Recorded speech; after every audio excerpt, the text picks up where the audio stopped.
Hey guys, it's Elle. Welcome back to my channel. Today I'm here with my top 11 books of 2024. So I know this video is coming late and it's in January, but that's because A, I wanted to read until the very last minute in December, and B, my travel plans got really messed up. I was going to come back to my apartment, but then there was a winter Armageddon in Missouri, so it was just insane and it took forever to get back. I'm finally sitting down to film this video. This took forever to figure out like what books I wanted to include in this, and I have so many books. I also got a new planner for 2025.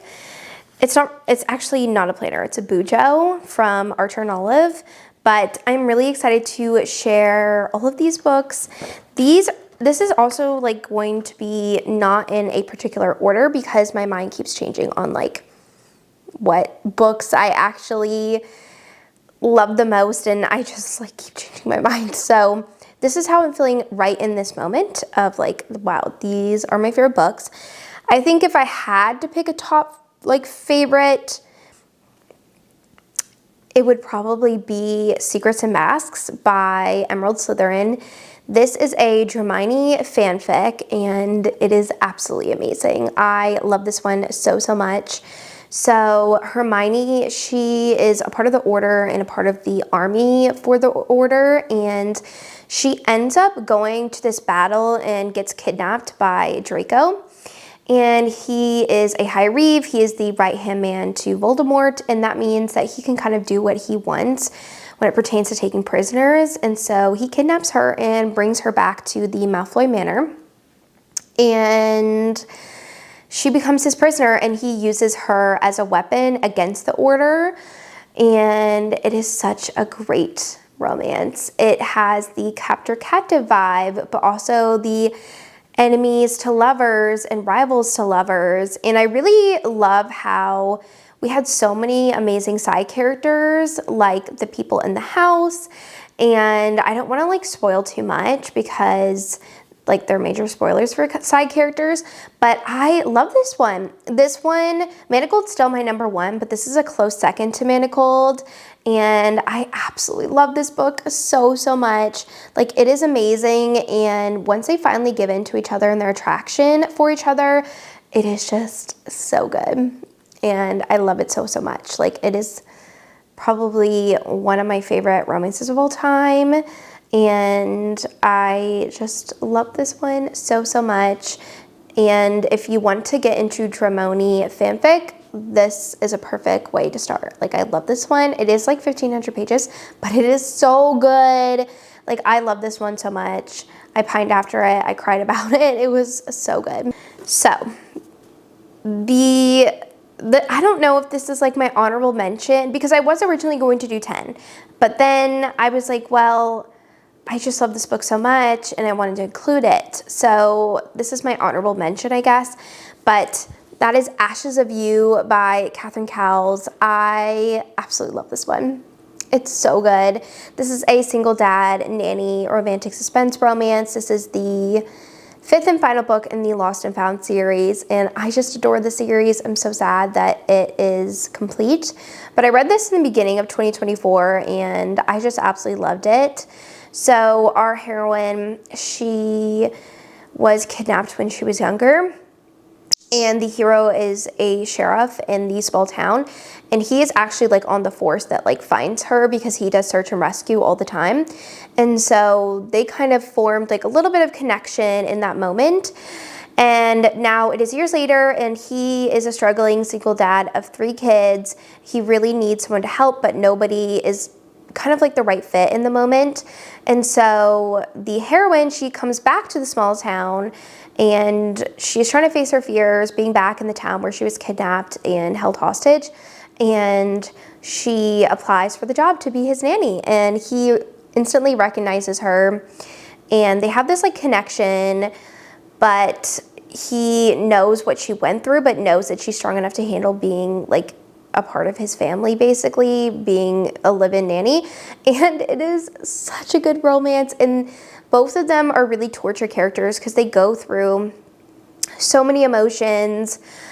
like her still dealing with her trauma, and him just, he feels like a failure all the time because he's a single dad, and like he just feels like he cannot spread himself anymore. And it is just like so heartbreaking to see him doubt himself all the time, and she really helps him through that and like helps his family through it. And it is so good. And of course we have suspense with what happened in her past coming back to the present, and I love this one so much. It is so fantastic. The series I cannot recommend enough. I love it so much. It's so good.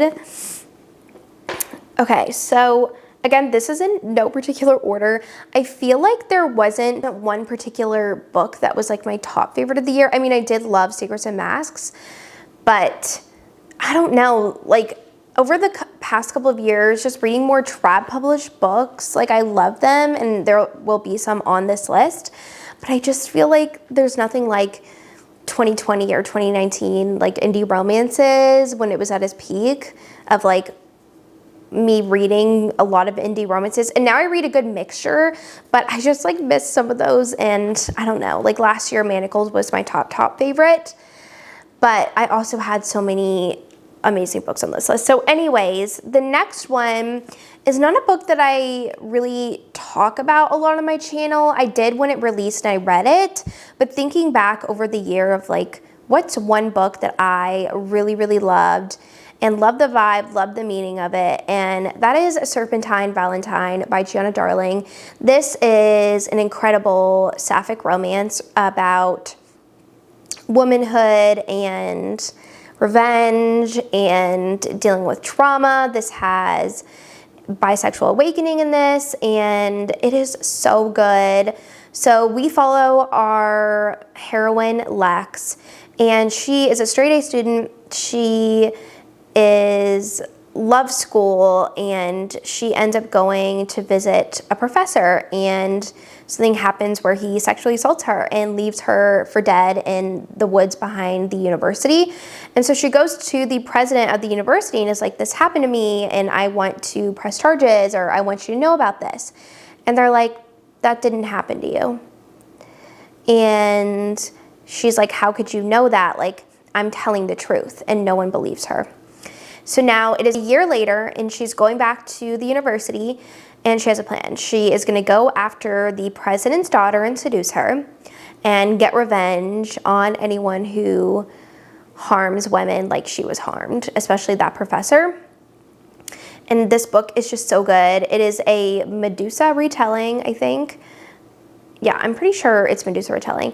And we just follow Lex in her journey, but also Luna, the other heroine, and it is just such a fantastic romance. I loved it. I love the dark academia vibes. It is just so lyrical and beautiful, and Gianna Darling can do no wrong in my eyes. She's amazing. But I just like love this so much. It is definitely a favorite. It's so good. Just like all of the vibes just hit so well for me, and it's just a fantastic romance. Then I have probably one of my favorite small town romances of the year, which is Wild Love by Elsie Silver. I read this and just completely fell in love with Ford and Rosie. It is just so good. So Rosie, she is moving back to the small town she grew up in because she was sexually assaulted at work, and they basically fired her over it, which was kind of insane. And she's just trying to recoup and figure out what she wants to do with her life, and she goes back home, and Ford, who is her brother's best friend, but also she grew up with him as well, so she's kind of like friends with him, offers her a job at his like record company to work with him. And he ends up finding out that he has a 12-year-old daughter that he never knew about, and so he's dealing with that. And they just kind of start becoming friends again and reacquainting themselves with each other, and their banter is just so good. It is just such a good single dad, small town romance, and I just love the tug and pull of their relationship and how they just knew each other so well. And it's kind of forbidden as well because they don't want to tell her brother and to make him mad and stuff. So it's just, I loved it. There's that forbidden aspect. He's a little bit older, and I just loved all of the characters in this one, and this is just one of my favorites by Elsie. It is so cute, and I just love Ford. He is like a cinnamon roll gentle giant, and I love him so much. And his relationship with his daughter and like getting to know her and just all of this stuff, it's just amazing. So good. One of my favorites of all time. Just, it's amazing. Then I decided to pick up Emily Henry again in December. I had only read Beach Read by her and kind of like didn't try to read other books by her because I've heard not great things about like book lovers and when we meet on vacation. So I decided to pick up Funny Feelings and Happy Place, and I absolutely adored Happy Place. This was amazing. It was so good. And I just loved being back in an Emily Henry world again. So this one follows our heroine who is going on a really fun last kind of girls trip with her girlfriends. They in college would always go up to one of the best friends' like houses in Maine every summer to hang out, and the house is actually going to be sold. And so one last hurrah, they're going to go spend the weekend together. And she recently broke up with her boyfriend, Wynn, or her fiance, I'm sorry, and none of their friends know. And so when she arrives, she sees Wynn there, and he's not supposed to be there. And he was like, we have to fake date in front of everyone because of what's happening with the house and like all of this stuff.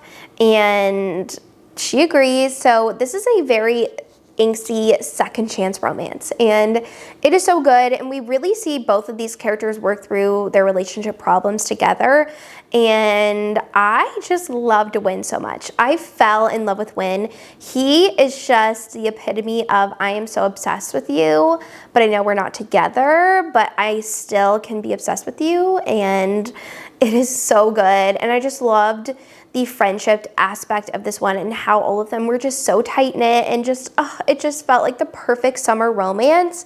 It was amazing. Even though I read it in winter, I just loved it so much. And it reminded me of like East Coast summers and just the epitome of like a endless summer, and just like, I just loved it so much. It was perfection, so good. I love Happy Place. Then I have the Dixon Rule by Elle Kennedy. I listened to this series on audio and just completely fell in love with it. I really related to Diana and her struggles in just like creating boundaries with people, but also just working through like life, if that makes sense. So this is a neighbor's fake dating, hate to love romance. So Diana, she recently gets a new neighbor and she cannot stand him. And they go to the same college. He, I think, is a hockey player, the hero. And she ends up asking him to fake date with her for reasons, and he agrees. And so they end up fake dating in exchange for fake, like, helping each other. He will help her with like her ballroom dancing, and it is just such a good romance. I don't know, I always don't know how to describe Elle Kennedy's romances because they're always so unique, but this one we do deal with a abusive ex who just won't get the hint for Diana, and it's really hard to read those scenes, and I just loved how caring and patient the hero was with her, and this one just is so good. I loved it so much. I love like the cover. I think it's adorable. I don't normally love illustrated covers, but this one is so cute, and I just loved how like genuine and relatable this romance was, and it was fantastic. Then I have probably one of my favorite marriage and convenience romances, which is Skies Over Caledonia by Samantha Young. This is a fantastic marriage and convenience romance, a fake marriage, and the heroine, she met the hero years ago in a bar, and they almost like were a thing, like almost had a fling, but they didn't do it. And now it is years later, and she's coming back to Scotland to visit her sister, and she finds out that if she leaves Scotland, she will lose her citizenship to visit them and be there. And so she enlists the hero to basically go into an arranged marriage with her so that she can have citizenship here, and she will give him money because he owns a farm and it is going into debt, and he agrees, and so they have to live on the farm together, and she is comes up from a very wealthy lifestyle, and they're both just so obsessed with each other and like have so much chemistry between each other, but they don't want to go for it. And it just keeps simmering and simmering and simmering until they just can't stop not wanting each other, and they go for it, and it is so good. There's a my wife moment in this. It is fantastic. I love a good Scottish hero, and I love the hero in this, and this one was just perfection. It's so fantastic. I loved it so much. Then I had to add an angsty romance on this list, which is The Devil in the Deep Blue Sea by Elizabeth O'Rourke. I love this one. It is fantastic.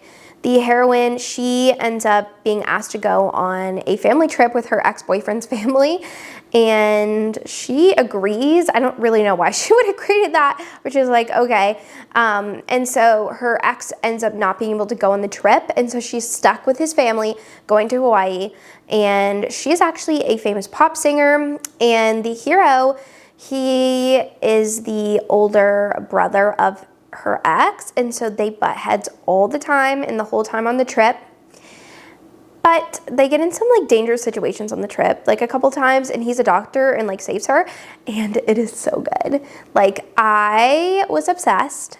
It's very angsty, like they can't be together, not because of like the ex, but also because they just have such different lifestyles. Like, she's a pop star and he works with Doctors Without Borders, and it is so good. I love this one, and just having that aspect of them only being able to be together on this trip and not in real life, it was just so good. Like, chef's kiss, amazing. Love this so much. And then I totally forgot about this series and that I read it this year, but this is probably one of my favorite books of all time, and that is the Grip Trilogy. I read this year, and it was just absolutely fantastic. This is a second chance, like the pop star romance, and very angsty, lots of mutual pining. The hero is a rapper and she is his publicist, and they almost were a thing years ago, but they did not become a thing because of something that happens, and she just feels really betrayed by the hero and doesn't want to try again, even though they both have real feelings for each other. And so they do this like angsty dance around each other, and it is so freaking good. Love this one. It is amazing. So fantastic. Cannot recommend it enough. Listen to the audiobooks because Jacoby Diem narrates them, and they're fantastic. It's so good. I love Grip. I love Bristol. Fantastic. Okay, and then the next romance I'm going to talk about is Requiem by Kelly Hart. I read this and just completely fell in love with it. It is such an interesting premise. So the heroine, she is going after the hero to exact revenge for her best friend who was killed by the hero, or she thinks was killed by the hero, and she's going after him, and he is at a boarding school, and so she enlists herself into the school, and it's a little bit of a bully romance at first too, a little bit dark academia, and so she and the hero just instantly have this connection between them, but she hates him, and it is so good, very angsty, and the hero literally would do anything for the heroine, and I just love this so much. This one has a really good plot twist in it as well that I wasn't expecting, and I just really enjoyed it and highly recommend, and I can't wait to read Quicksilver by this author in 2025. Okay, the last romance on this list is All the Missing Pieces by Catherine Cowles. I love this. I read this at the tail end of 2024. And it was amazing. It's probably my new favorite Catherine Cowles romance ever. It was so good. This is about a true crime podcaster, and she is going to this small town for her new case about a woman who was kidnapped and then sexually assaulted. And she is going also to the small town because it can kind of relate also to her sister's disappearance. And so she is going to the small town, and the hero is the sheriff of the town, and he really does not want her there because he doesn't want any old pain to be drudged up from the past. And also the woman that was kidnapped was his sister. So he is extremely sensitive about it, and just doesn't want her to open up anything and old wounds. And she's like, well, I'm really here to actually solve the case and get you guys justice.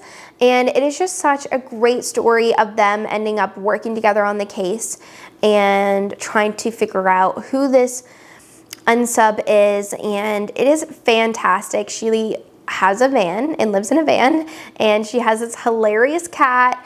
And I just loved all of the fun quirks in this romance. It was just fantastic. And the trauma that both characters have to work through is just so beautiful, and I just love this one. I love the aesthetic of this one as well. Like, she's in an old van, like a VW van, and like does her podcasting through there, and it is just such a great setup for a romantic suspense, and I just loved it so much. Okay, well, that was the last book that was one of my favorites of 2024. I cannot believe that 2024 is over. But I've read so many good books in 2024, and I am so excited for 2025. I've already read some books in the past couple of weeks that have just been absolutely amazing. Definitely let me know what your favorite romance was of 2024. I would love to know. And I want to thank you so much for watching this video, and I will see you guys in my next one. Bye.